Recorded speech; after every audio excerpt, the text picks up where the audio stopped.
done as an organization that Tom Garfunkel has led, and where we've done. You've seen what we've done with the stadium, creating a better environment for the fans, and doing everything really the right way, watching our ticket sales grow, and what we've done in the community. I'm very proud of that. But what I'm not proud of is what we've done on the football field, and that's what I owe to the fans, and I take total responsibility myself. So today, in making that decision, I knew when I look at where we are, I think we really have to take a different approach in how we do it. Because what you want, what I want, is really sustaining winning seasons and having an organization that is used to winning, because that's what people in Miami expect. That's what the fans want and the fans deserve. So basically, the thought is we're going to look to really build this organization based on our needs.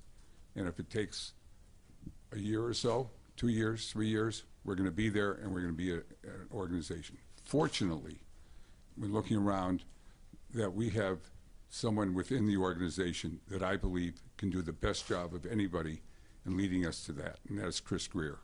He's probably one of the most respected people in the NFL. When you talk to people all along, I always got, hey, Chris Greer.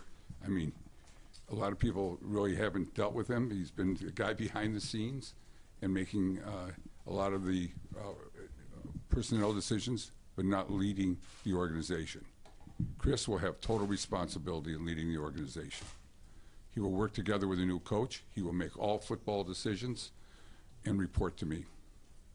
And I think that as we build this roster, we have a great young roster today with some key players to build upon, but we're going to build it the right way, bringing in new people who would want to win, really, creating that winning attitude.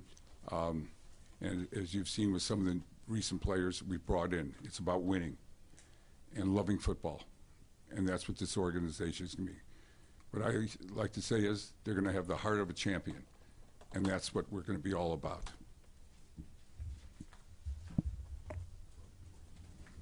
For me, I'd like to thank Steve for the opportunity.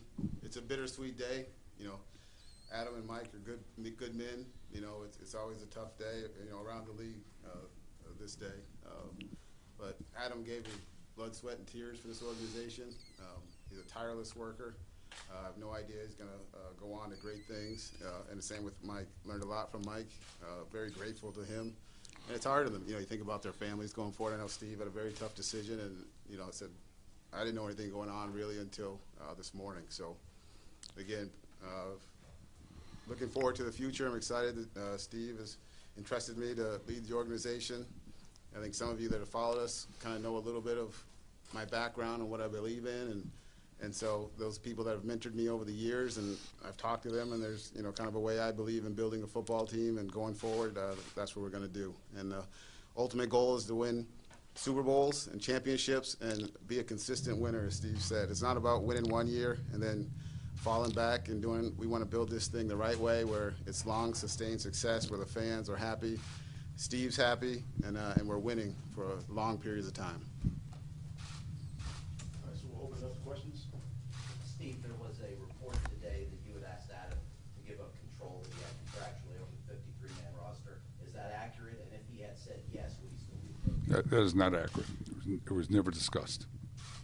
Steve, what ultimately led to the decision to re-sign Mike Tannenbaum and ultimately fire Atkins? As I said, I think that we're going in a direction of building something and looking to build an organization that can be sustainable and winning, not just signing a few free agents that are older and with a few draft choices and think you're going to be a contender. You mentioned even if it takes a year, you want to build this the right way. Does that mean, hey, you look into the draft for potential quarterback replacements? You look for a way to build, even if there are little growing pains along the way? That's correct. Steve, why keep, just put it in plain terms, why keep Chris when he's part of the regime? What do you see differently in his decisions or where he can take the team? Well, when you talk to people in the NFL, I think Chris is probably one of the most respected personnel people involved. I think Chris has been with the organization a long time. He's earned the respect of everybody within the organization. I've worked with him and watched him grow, and I think, you know, that he is really probably the best person that I could find for this job, and I think he is, you know, and I'm very happy with that decision. Chris, how would you summarize your team building philosophy? Not to get you know, in a whole lot of details. You know me, I don't really throw it out there for you guys, but again, look who I started with. You know, it was Bill Parcells years ago.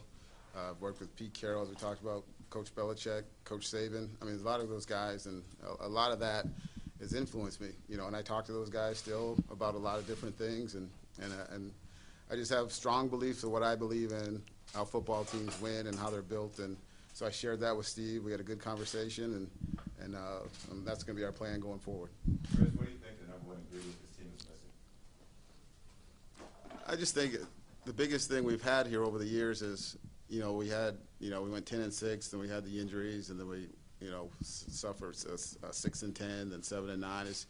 It's just being consistency and knowing who you want to be. You know, you've always talked about, you know, what kind of team you want to be, but then, as Steve said, there's times where you get caught up in some things where you may sign something or you stray from that. But if you have a vision for what your team wants to be, you stay with it, and you build it the right way, you can build winners in this league, and guys have shown that across the league. Steve, you said you made a decision last night. When were the players notified? Pardon? When were the players notified that Adam would not be returning? This morning. Steve, you talked about not signing a bunch of free agents who are older. Moving forward, do you want the roster to be constructed primarily of young players, be it young free agents, maybe coming off a rookie contract or two, plus draft picks?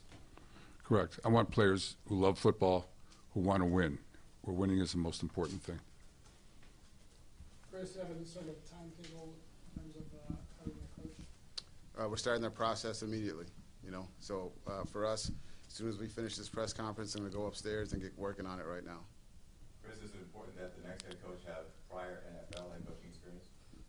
I don't think so. I don't think you can't rule out anything. You know, there's good football coaches, pro and college, and I think we're going to investigate every avenue. I know for us, the important thing will be finding the right guy that kind of believes in some of the same things I do in terms of building a team, but I'm also flexible enough that if he presents his ideas and we think it's good, that it's going to be a collaboration, everything we do still. I know we talk about, you know, having control and I'm over it, yeah, but it's not going to work if he and I don't share a vision to implement that plan throughout the organization. Chris, is Ryan Tannehill part of next season for the Dolphins? Yeah, but right now he's on the roster.